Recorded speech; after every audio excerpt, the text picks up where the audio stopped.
how to fix too many requests on InDrive app. Hey everyone, welcome back. In this video, I will show you how can you fix too many requests on InDrive app. So let's get started. First, as you have to just check for any updates available for InDrive. For that, open up App Store or Play Store.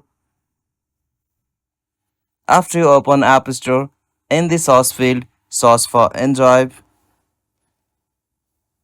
After you search for that, if you find any update, simply tap on update.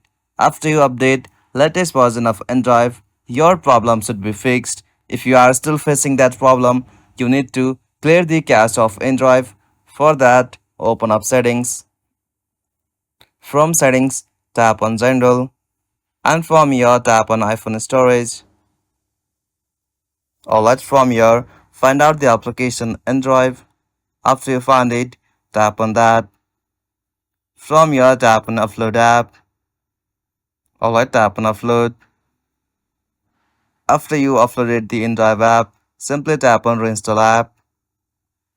After you do this, your problem should be fixed.